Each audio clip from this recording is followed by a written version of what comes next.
국민의힘 안에서 보면 평가가 좀 엇갈리는 것 같습니다.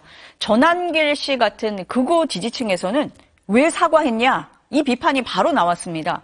판사가 지금 윤석열 전 대통령에 대해서 무죄를 내리려고 하는데 사과를 하니까 선고가 어려워질 것이다.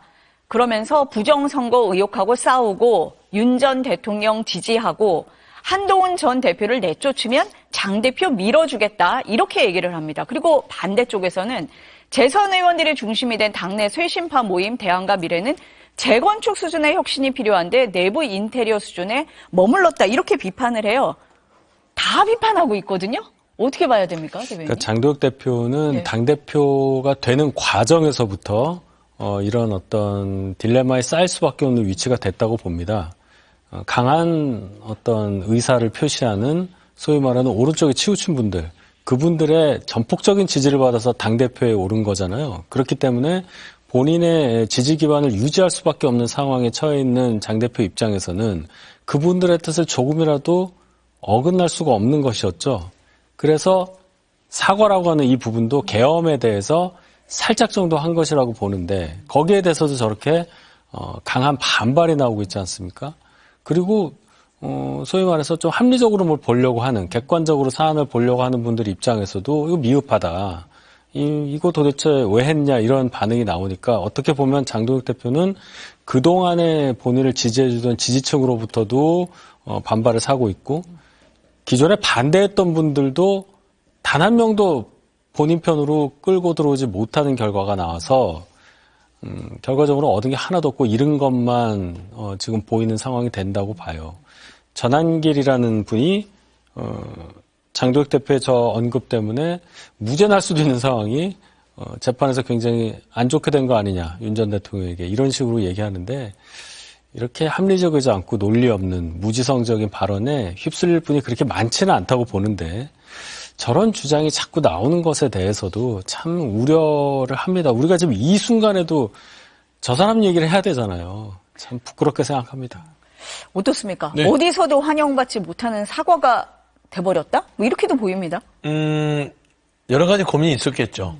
근데 사과의 모양새를 갖추지 않으면은 어떤 이 파고를 넘을 수 없겠다는 판단을 저는 누구죠? 장도혁 대표 입장에서 한 것 같아요. 하기는 해야 된다. 그러니까 네. 당 안팎에서 네. 뭔가 바뀌긴 바뀌어야 된다.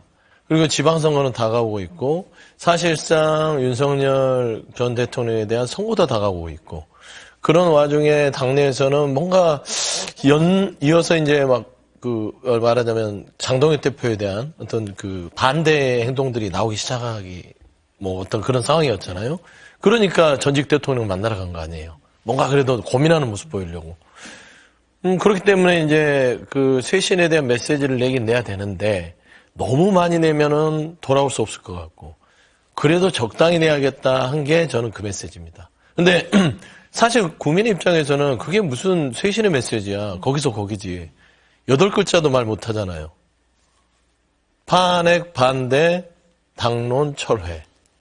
8글자 아주 단순한 얘기 아닙니까? 탄핵 반대에 대해서 당론을 철회하겠습니다. 이것만 돼도 뭔가 바뀌려고 하는구나. 그게 행동을 담보하는 거란 말이에요. 그 다음에 5글자 윤석열 절연. 13글자 정도만 얘기해주면 길게 얘기할 것도 없어요. 그동안 우리가 불법 계엄 뒤에 1년이 넘도록 국민의힘이 국민의 눈높이 받지 못했다. 이제는 바뀌겠습니다. 그동안 우리가 당론으로 갖고 있던 탄핵 반대에 대한 당론을 철회하겠습니다. 바뀌는구나. 그러면 결국에는 윤석열과 절연하겠다. 이렇게 연결이 되는데 그 말 못해요. 그러니까 결국 이 부분에 있어서는 사실 저는 당내에서 장동혁 대표가 계속해서 이제 여러 가지 반대 입장에서 쭈그러들기 시작하니까 그거를 돌파하기 위한 하나의 며칠 정도 버티기 위한 그런 묘수라고 해야 되나? 묘수도 아니고 꼼수죠. 꼼수라고 해야 되는 거죠. 적당히 하려고 여기저기 다 걸치다 보니까 하나마나한 분명하지 못한 그런 입장 발표가 돼버렸다. 그렇죠. 이제 장기 계획에 있어서는 이 정도 하고 적당히 빠져나가겠다는 게 지금 이제 정책위장이랑 지방직책으로 친윤으로 임명하는 거. 그다음에 고성국 씨를 입당시킴으로써 전한길 그다음에 극우 유튜브들의 공격에 있어서 방어를 벌써 해주잖아요. 고성국 씨가 해주고 있습니다. 유튜브 들어가면 예를 들면은 손가락을 보지 말고 달을 봐라. 뭐 이런 식으로 고성국 씨가 좀 방어를 해주니까 전환길 씨도 본인의 입장 자체를 지금 내리고 있단 말이에요. 그러니까 이게 다 고도의 계산 속에서 하는 것인데 저는 전환길 씨를 논평하고 싶지 않아서 지금 말을 이제 안 하는 겁니다. 저분은 그냥 보통의 우리의 지성의 영역에서 얘기하지 않아요. 어떻게 윤석열 전 대통령이 무죄가 나옵니까? 그리고 장동혁 대표가 얘기했다고 무죄 나올 게 무기징역이나 사형이 나온다고 이거 논리가 안 맞잖아요. 그러니까 저런 사람의 말은 논평의 가치가 없어요. 하지만 그 행위 자체가 장동혁 대표가 지금 이쪽 극우 유튜버라든지 좀 이런 강성 태극기 극우 지지층에게는 반감을 살 수 있으나 장동혁 대표가 이미 계산서가 끝난 상황에서 가기 때문에 다시 돌아오잖아요. 친윤으로. 그래서 저는 오래 가진 않을 것 같습니다.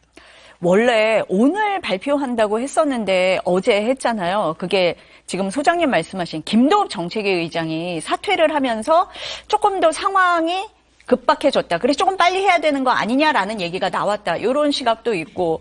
그치만 쇄신하는 발표를 했는데 극우 유튜버 고성국 씨가 입당을 하면서 빛이 바랜 거 아니냐 이런 시각도 있습니다. 어떻게 보세요? 이런 고성국 씨 입당은 이제 그 전날이 된 거고 원래대로라면은 그 이틀 전이니까 뭐 크게 영향을 미쳤다고 보기는 어려운데 윤리위 구성과 관련한 윤리위 오히려 논란이 좀 있었잖아요. 거기에 이제 김도읍 전 정책의장이 사퇴하고 하는 과정에서 약간 뭔가 당내에서의 어떤 기반이 좀 흔들리는 느낌을 받았을 수는 있어요. 그래서 급격하게 쇄신안이라는 것을 던짐으로써 뭔가 다시 한번 당을 추스르는 모습을 보여줘야 한다 이렇게 느꼈을 가능성이 크다고 봅니다. 중요한 건 내용인데 내용이 그렇게 받아들일 만한 게 없고 크게 이 관심을 받을 만한 게 없기 때문에 오히려 그 쇄신안이라고 말한 그 내용보다는 전후로 해서 고성국 씨의 입당이 전에 있었고 그 후에 이제 오늘 또 윤리위원회 구성이 확정이 됐잖아요. 이렇게 이제 쇄신안이라는 것을 가릴 만한 뉴스들이 더 많다는 것. 더더욱이나 쇄신안에 대한 어떤 그 비중이 작아지는 그런 상황이라고 보겠습니다. 소장님이 말씀하실 때 이 사과라는 게 행동에 따라야 된다라고 말씀을 하셨는데 지금 대변인 말씀하셨지만 이 전후의 맥락 또 전후에 이루어진 일을 보면 쇄신안이 다 가려지고 있거든요. 오늘 인선도 그렇고 지금 말씀하신 윤리위가 오늘 출범을 했단 말이에요. 네. 그런 부분에서 쇄신안을 왜 얘기를 했지? 진정성이 있는 거야? 이런 비판이 나올 수밖에 없는 상황인 것 같습니다. 고민할 것도 없어요. 네. 장동혁 대표의 쇄신안은 그냥 헐리우드 액션입니다. 한숨 돌리기 위한 그러니까 이렇게 손을 이렇게 해서 주목받게 한 다음에 딴짓을 하는 거예요. 속임수죠. 그러니까 쇄신할 마음은 전혀 없습니다. 제가 아까 말씀드린 13글자 어렵지 않잖아요. 마음 먹으면 13글자면 모든 게 전달되는데 그걸 안 하잖아요. 그래서 저는 사실 뭐 쇄신 아니라고 붙이기도 민망할 정도의 어떤 행동이었고요. 아니 살을 빼겠다고 하면 좀 먹을 거를 안 사고 좀 집에 먹을 것도 좀 덜어내고 해야 되는데 오히려 살 빼겠다 해놓고 집에다가 쟁겨놔야 먹을 걸. 그런 느낌이잖아요. 윤하고 절연하겠다는 내용이 거기 담겼다고 지금 뭐 신동욱 수석 최고도 그렇게 얘기하고 주변에서 그렇게 얘기하는데 아니거든요. 챙겨놓는 거 보세요. 친윤, 윤호계인 사람들 계속 챙기잖아요. 근데 이게 무슨 절연이고 쇄신입니까? 이기는 변화라는 이름을 내걸고 긴급 기자회견을 연 국민의힘 장동혁 대표. 12.3 비상계엄은 상황에 맞지 않는 잘못된 수단이었다며 취임 134일 만에 처음으로 계엄에 대해 공식 사과했습니다. 국정 운영의 한 축이었던 여당으로서 그 역할을 다하지 못한 책임이 큽니다. 국민 여러분께 깊이 사과드립니다. 그러면서 과거의 잘못된 부분을 깊이 반성하고 새로운 모습을 보여드리겠다고 말했습니다. 과거의 일들은 사법부의 공정한 판단과 역사의 평가에 맡겨놓고 계엄과 탄핵의 강을 건너 미래로 나아가겠습니다. 당의 상징색인 빨간색 대신 주황색 넥타이를 메고 연단에 오른 장 대표는 이재명 정권의 독재를 막아내는데 뜻을 같이 한다면 누구와도 힘을 모으겠다며 개혁신당 등 야권 연대를 시사하기도 했습니다. 청년 중심의 정당을 만들겠다. 당명 개정도 추진하겠다는 등 지방선거를 겨냥한 쇄신안도 공개했습니다. 계엄 사과를 요구해온 오세훈 서울시장 등 지방선거 후보군들은 환영의 메시지를 냈지만 윤석열 전 대통령과의 절연 언급이 빠지면서 당내에서도 비판이 나왔습니다. 당내 개혁 모임 소속 의원들은 계엄과 탄핵의 강을 건너기 위해서는 그 강이 무엇이었는지에 대한 분명한 판단과 성찰이 먼저 있어야 한다며 이를 외면한 채 모호하게 넘어가겠다는 태도는 강이 두려워 회피하고 돌아서겠다는 것이라고 비판했습니다. 더불어민주당은 철진한 사과라며 윤석열 내란 세력과 완전한 단절은 없었다고 꼬집었습니다. 철진한 사과를 하는 말과 어떤 일치감이 있는지 그렇게 행동할 것이라고 예상하시는 국민이 있을까라고 하는 점에 대해서는 다소 회의적입니다. 조국혁신당 조국 대표도 내란 인정과 사죄가 없었다며 국민의힘을 위헌정당 심판으로 해산시켜야 한다고 비난했습니다. MBC 뉴스 김세영입니다. 오세훈 현 시장의 강세가 예상됐던 서울시장 선거조차 박빙으로 나타난 새해 첫 여론조사. 오세훈 시장은 장동혁 당대표 면전에서 참을 만큼 참았다며 계엄에 사과하고 변해야 한다며 직격했고 당내에선 모든 여론조사가 국민의힘 초토화를 전망했다는 성토의 목소리가 나왔습니다. 지금 우리 당 내부에서도 이대로는 안 된다는 그런 분위기들이 계속 확산되고 있거든요. 취임 뒤 쇄신은커녕 윤어게인에 머물러 있다는 비판에 장동혁 대표가 예정에도 없던 기자회견을 자처하며 입을 열었습니다. 장 대표는 헌재의 결정을 존중하고 두 번의 탄핵에 대해서도 무거운 책임감을 느낀다며 진일보된 반성의 뜻을 밝혔습니다. 이번에는 2시간짜리 계엄이라거나 계엄은 민주당 때문이라는 등 논란을 일으킬 만한 발언은 하지 않았습니다. 계엄과 관련해서는 제가 어떤 다른 의견을 달고 싶지 않습니다. 국민들께서 상처받고 있고 상처받았고 상처받고 있고 그러면서도 선거에선 당뿐만 아니라 후보대로 경쟁력을 높여야 된다며 오세훈 시장을 겨냥했고 보수 대통합 요구에 대해서도 당내 통합의 걸림돌을 제거하는 게 먼저라며 한동훈 전 대표에 대한 강경한 태도를 고수했습니다.